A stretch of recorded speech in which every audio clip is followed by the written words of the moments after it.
I am feeling horrible. Yep, I'm just telling it like this.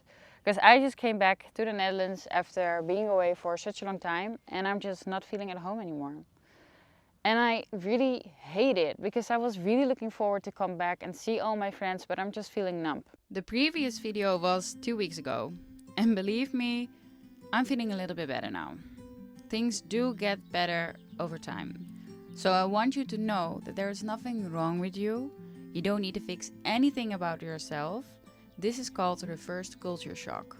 And I know you might feel probably quite lonely in this. I totally understand you. I got you. That's why I created this video for you. In this video, I will tell you what reverse culture shock actually is, how I experienced it, the 5 things that still shock me big time every time I'm in the Netherlands. And after this video, you will feel much more settled because I will tell you the one question that changed everything for me, which made me feel much more settled and like myself. So after this video, you will probably feel that too. And you will feel less lonely and more understood. I got your back. For over the last 10 years, I've been traveling, living and working through Asia. And since last year I moved to India as well. And I'm coming back to the Netherlands every summer. And I'm going through reverse culture shock every single damn time.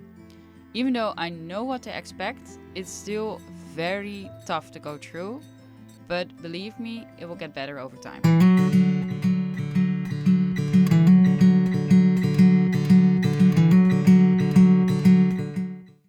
This time my time abroad finished a little bit sooner. I got a call from my mom and I directly knew. So I grabbed my phone, I was starting to look for flight tickets and she told me that my grandma is not doing well. So I directly flew back to the Netherlands and on top of that, I'm struggling with my income from YouTube. So yeah, it's a lot. Okay, let's talk about reverse culture shock and how I experienced this so you can find yourself in these things and relate to it. Okay, let's see what Wikipedia is saying about the definition of reverse culture shock. Wikipedia defines reverse culture shock as the difficulty and emotional discomfort people may experience when returning to their home culture after spending a long time in another culture. I also want to tell you what psychologists explain about it. Psychologists explain reverse culture shock as the emotional and mental stress that can happen when someone returns home after adapting to a different culture. Your mind has adjusted to new habits, ways of thinking, so returning home can feel confusing or unfamiliar. So as you can see on this picture here, you see that reverse culture shock and culture shock itself goes with phases. It's not like straight.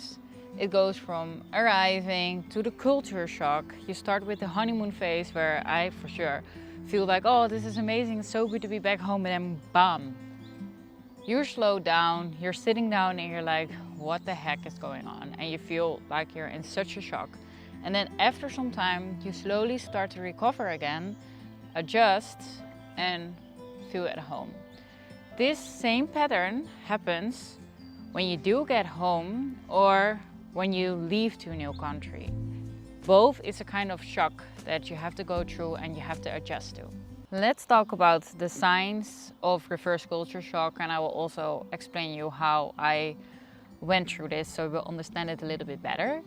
So the first one is feelings of isolation and withdrawal from friends, family and activities. I'm just feeling like I'm not fitting in anymore. I feel like I want to isolate myself the whole time.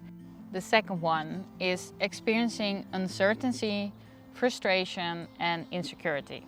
Guys, I want to share something. So as happy as I was the last couple of, no, it's not true, like 2 days ago, I guess, I'm not doing good anymore. And I'm freaking annoyed by it. It's a real thing. I guess this is like reverse culture shock. I'm like isolating myself. I'm feeling like kind of down. I just want to sleep all the time. Look at my eyes. It's like I'm like super tired all the time and I don't know, I'm just not feeling good.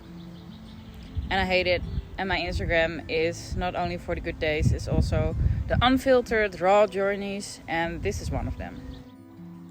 The third one is an overwhelming sensation of missing people and places from abroad.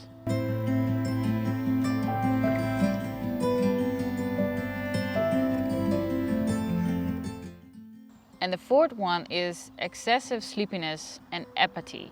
Apathy is when you basically feel numb and you don't feel anything anymore. I just woke up after nearly 12 hours of sleep and I'm still feeling freaking tired, and it took 1.5 hours for me to even get out of my bed. My mind is just fighting and I'm just not feeling ready for the day. I'm going to tell you the 5 things that always completely shock me when I arrive in the Netherlands. So the first one is the very first question I always get asked when I arrive. Is like, hey, let's meet up next week Friday. And I am like, oh, no. I always have to adjust so badly to this one because in India I just live by the day and I do whatever I feel like and I don't plan as much ahead. Well, in the Netherlands everybody has a busy schedule and everybody really wants to spend time with each other, and for that you just need to plan accordingly. And yeah, this always creeps me out. Really, I need time to adjust to this. Always a pretty long time. But then mostly after 2 weeks, my agenda is also full with plans and I'm kind of adjusted again. So yeah. The second one is conversations. Alright, so in the Netherlands, and I'm not talking about my friends or my family because they're very, very differently and the conversations are also very differently, but with just strangers and people in general, in the Netherlands they really like to talk about either work or complain a lot. They always find a reason to complain about. Either it's the weather, either it's work, I don't know, there's always something, and I feel like people can get irritated like very fast. They snap very fast. Maybe that's the moment right now we're in. People are just, I don't know, overworked or whatever. But yeah, it's always something I really struggle with. Even now I'm complaining, I know. Yeah, this is even something I always struggle with, because in India, you know, when I'm talking with people, the conversations are about catching sunsets, about spirituality, about your passions, about things that actually connects us together, about the things that you're doing there. And it just feels so different. Yeah. And the third reason is, you can probably imagine about what I'm going to slightly complain as a Dutchie. It's the weather. Of course. No, but really, this is something I really need time to adjust to. Because I like the warmth in India. And I know some places can also be very cold. I'm not going to these places, you know. I really cannot stand the cold. And for that, I feel like I'm not 100% Dutch, because I really don't like the cold. Not because I just don't like it, but it actually hurts my body. Physically, it hurts. So I prefer to just be in the warmth, and then coming to the Netherlands, especially now in May, the weather is just changing a lot, and for that I need to adjust to that. The fourth is food. Oh, I'm in love with the Indian food, and I know you can also get Indian food in the Netherlands, and I can also cook it at home. But it is just something I really miss when I'm in the Netherlands. It's just full of flavor, spices, and it just feels like it's like a present on your tongue. It's like it's fun to eat, right? It's like your heart just gets brighter and lighter when you're eating Indian food. Okay, except you're getting there's one exception. Except you're getting food poison. That happens much more in India than in the Netherlands. So for that, I prefer the Netherlands, the food, the Dutch food. But just the Indian food, the healthy food, is just so great, and it's so full of flavor. And I feel like whenever I'm walking in the supermarket in the Netherlands, there's a lot of food, but there is also not food. And what I mean with that is, like, it doesn't feel pure or healthy. You see vegetables, but they are all having these plastic ceilings around it, and you just know, like, they just messed up with a lot of food and all these things. And in India, if you want to have a coconut, no problem. We can just get it out of the palm tree, the palm tree. Or if you just want to have a mango, no problem. Or you just go to the farm and you get things straight from the farm, very healthy, very fresh. And in the Netherlands, most of the things are just, went through the fabrics and stuff, and it doesn't feel that healthy anymore. And the fifth one is healthcare. I am not going to complain about the Dutch healthcare, because I think the system, if you compare it to other countries in the world, has a really, really good healthcare system. But I just prefer to go to Ayurvedic doctors, and it's just not so accessible, affordable in the Netherlands as in India. And India is very known that if there's something, you can just go to an Ayurvedic doctor. So for that, it's always for me very shocking to see that if you go to a doctor here, that the very first thing that you will get is either medication or a consultation. And in India, they just check your whole body. They check your vitamins, and they try to find the root cause. And that is just quite shocking for me. And I'm about to create a documentary about Ayurvedic hospital in India. So for that, stay tuned. But I will tell you, comparing everything with where you just came from will make it worse. It will make it very hard to settle. So it's about accepting where you are and finding a reason to stay. This question changed everything for me, and I'm about to ask you the same one as well. So I want you to sit down, relax, and think about the question I'm going to ask you now. Okay. I want you to think about the time that you were traveling.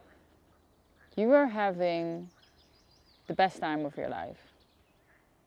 I want you to visualize what you were doing that time. How did it feel? Where were you? What did you go through? What have you seen? I want you to feel like you're actually there. Okay.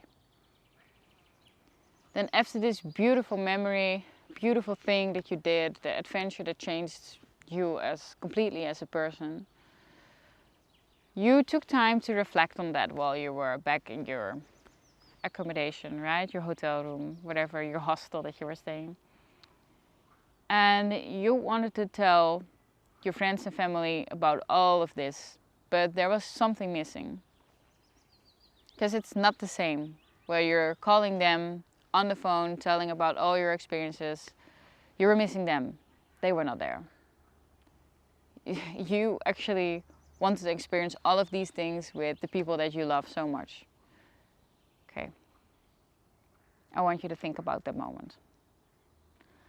Now, I want you to think about being here, where you are right now. You're at your home country. Okay? Look where you are. You are probably in your room. Maybe you're outside. I want you to think about that, where you are right now. Okay.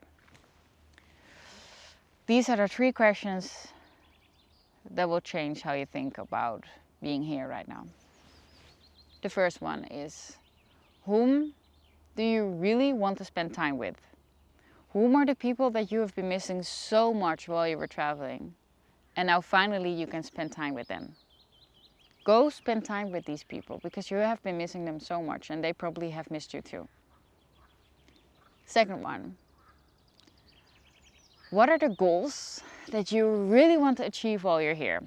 Because probably there are some things you cannot do while you're traveling, right? For example, getting a new driving license for a motorcycle, or a different kind of course that you really want to do.